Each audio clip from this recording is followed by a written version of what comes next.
युवा किसान शुभकरण की मौत के बाद किसानों में और मजदूरों में रोष है और गुस्सा है। उसके बाद देखा यह गया कि जो किसान यूनियंस हैं उनकी तरफ से एक आज कैंडल मार्च निकाला जा रहा है खनौरी बॉर्डर पर भी और शंभू बॉर्डर पर भी। इस पर और बातचीत करने के लिए मेरे साथ अभिमन्यु कोहाड़ हैं।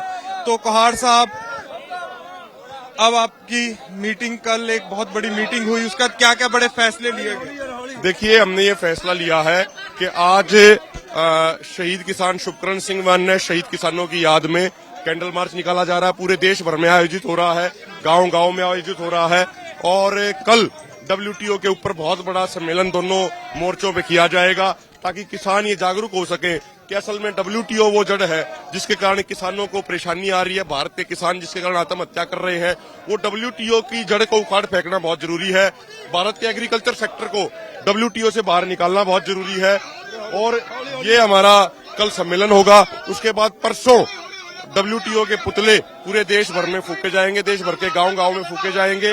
और 27 तारीख को SKM अराजनीतिक और किसान मजदूर मोर्चा दोनों फोरमों की अपनी अपनी राष्ट्रीय लेवल की बैठक होगी। 28 तारीख को दोनों फोरमों की इकट्ठी बैठक होके 29 को नई कॉल दी जाएगी कि किस तरीके से आंदोलन हम मजबूती से आगे बढ़ाएंगे। पूरे देश के किसानों में जोश है। आप देख सकते हो, कल भी हरियाणा में खेड़ी चोपटा के अंदर हिसार में हजारों किसान जो इकट्ठा थे, जो खनौरी बॉर्डर आना चाह रहे थे ट्रैक्टर ट्रॉलियों के साथ, उनके ऊपर हैवी लाठीचार्ज किया गया, आंसू गैस के गोले छोड़े गए। हरियाणा में अघोषित आपातकाल है। अभी मेरे को पानीपत से फोन आ रहा है, वहां CIA की टीमें रेड मार रही हैं। तो पूरे तरीके से हरियाणा में इमरजेंसी के हालात बना दिए गए हैं। हजारों की पैरामिलिट्री फोर्स डिप्लॉयड है।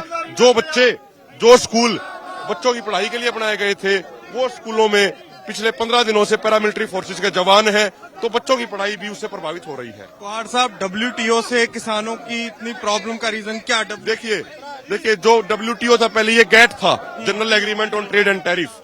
इसके अंदर एक नियम है कि भारत के अंदर टोटल अनाज जितना पैदावार होगी, भारत सरकार मात्र 10% ही उसकी MSP पे खरीद सकती है। उससे ऊपर 1 भी किलो खरीदेगी तो WTO के डिस्प्यूट सेटलमेंट मैकेनिज्म के तहत केस दर्ज किया जाएगा। इसीलिए जो WTO के जितने भी नियम कानून हैं, वो अमेरिका, अन्य पश्चिमी देशों, विकसित देशों के हक में है और भारत जैसे विकासशील देशों के खिलाफ है। इसलिए हम ये कहते हैं कि भारत सरकार को अपने एग्रीकल्चर सेक्टर को WTO से बाहर निकालना चाहिए।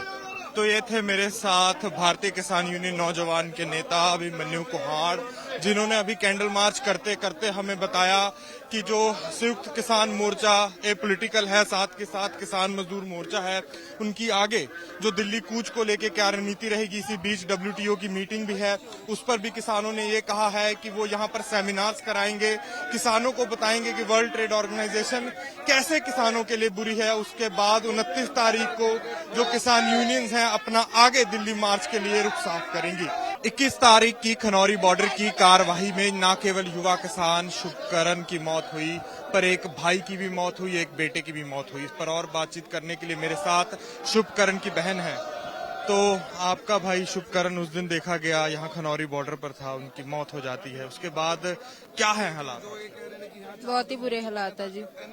पंजाब सरकार ने भी नौकरी की भी पेशकश कर रखी है आपकी बहन को, और साथ 1 करोड़ की भी पेशकश करी। सानू कोई पैसे का लालच नहीं, सानू उन्हें इंसाफ चाहिए। जिन्हों ने उत्ते गोलियां चलाइया उत्ते सख्त कार्रवाई होनी चाहिए है, और कुछ नहीं चाहिए सानू। याद तो आती होगी भाई। तो ये थे मेरे साथ युवा किसान शुभकरण की बहन, जिन्होंने साफ तौर पर जो पंजाब सरकार ने 1 करोड़ और एक सरकारी नौकरी की पेशकश की है उस पर बातचीत की, और साथ के साथ ये भी बताया कि उनको नौकरी नहीं चाहिए, उनको उनका भाई के लिए इंसाफ चाहिए। कैमरामैन मृदुल मोहन के साथ अनमोल नाथ बाली की खनौरी बॉर्डर से रिपोर्ट।